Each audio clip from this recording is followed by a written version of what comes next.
Justice League actor Ray Fisher just called out Geoff Johns, Jon Berg, and Joss Whedon, and like this is bad. Like this is really bad. What's up, everybody? It's Josh. Smash that like button. Let's get right into this. I don't have to tell you guys that there's been a lot of wild stuff going on just in general with Hollywood. There's a lot of stuff going on in video games right now. Basically, it seems like a lot of things are coming out. Different abuses are being addressed. And look, I don't know exactly what to think about this, but Ray Fisher has been making some statements lately that make me rethink the situation between Joss Whedon, Geoff Johns, Jon Berg, and all of the Justice League cast. I mean, I was under the impression that he just did a job, and I was under the impression that Geoff Johns came in and did a horrible job trying to recreate the Justice League and change things in the DCEU. And we've talked about this before. I mean, I told you guys in a video that we did weeks ago that yes, Geoff Johns is the big reason that the DCEU went completely off track, that Warner Brothers did indeed use the family tragedy of Zack Snyder to their advantage to hide what they were doing as far as a studio with their agenda behind the scenes.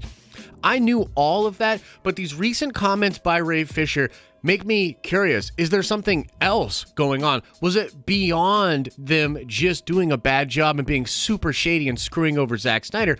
Could there have been actual abuse on that set? So let's get into what he said. Now, first of all, this was 2 days ago. He put up a post. I believe this was on the social media Vero, and this is a small video of Ray Fisher saying some nice things about Joss Whedon at Comic-Con. Yeah, I mean, Joss is a great guy, and Zack picked a good person to come in and clean up and finish up for him. And this is what his comment says on this post. It says, "I'd like to take a moment to forcefully retract every bit of this statement." Now, we actually went over this on a live stream the other day over on our live streaming channel. You guys should definitely be checking that out. We stream every day. It's really, really cool. But we were talking about this and we're like, damn, dude, like when you take a step back and think about what that might mean, he's saying that he's not a good guy, that he wasn't picked, and, you know, that on and on and on. That in and of itself was crazy. I was like, damn, shots fired. But his tweet today is way worse and really makes you think. He says right here, and he tweeted this, he might have put it out on other social media, but he said right here, Joss Whedon's on-set treatment of the cast and crew of Justice League was gross, abusive, unprofessional, and completely unacceptable. He was enabled in many ways by Geoff Johns and Jon Berg. Accountability is greater than entertainment.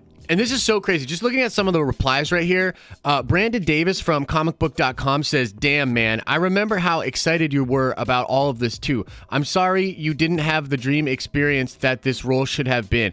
I hate that. The best is yet to come for you." Okay, so wild, right? Wild. Like, this might take it to another level. At this point, we don't know exactly what he's referring to or what he means. I think there's actually more to come out. I think if Ray Fisher is willing to make this kind of a statement, he wouldn't be doing that without like feeling very secure in the fact that now is the time to speak out. What we're seeing all around the world in all these different industries is sort of taking a step back and just rethinking things, power structures, institutionalized isms and all sorts of stuff like that, right?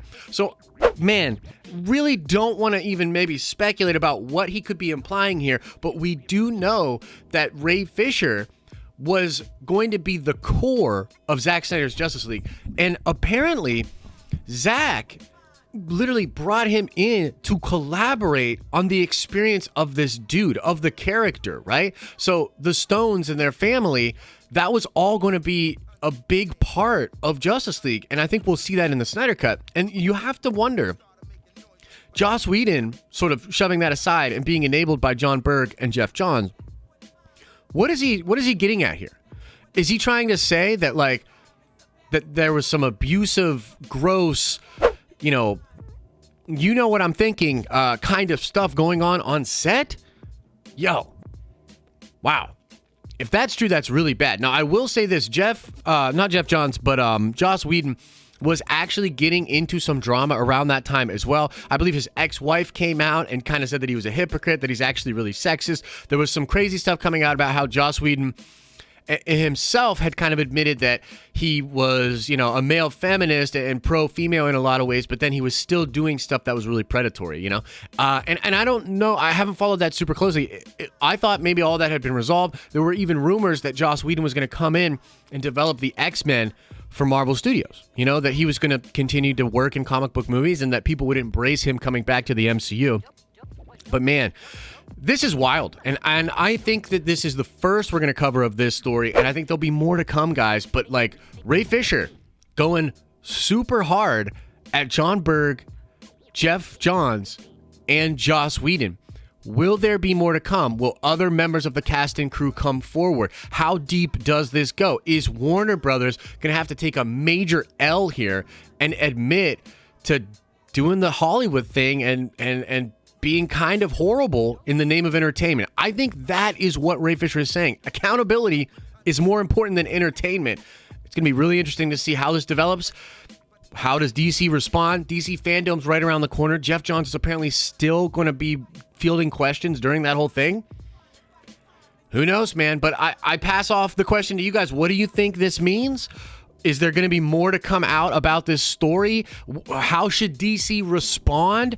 I want to know what you're thinking. Let me know in the comment section below. And now let's shout out Craig Pendergrass. Yes, indeed, it is Magog that leads the Justice Battalion in the Kingdom Come comic book. So shout out to you, Craig. And now let's ask another nerd card question before we get out of here. I want to know, what sport was the Cyborg character famous for before his accident? He was very good at a certain sport. What sport was it? Answer that question in the comment section below. And everybody, I just want to say thank you for watching this video. And I also want to let you know we have ended our Patreon as the way to get support for this channel, and instead we are focusing on memberships over on our live streaming channel. If you like the content over here or you like the content on the live streams, go over there and consider joining our memberships today. As I always say, I hope you're having an awesome and a nerdy day, and I'll see you in the next video.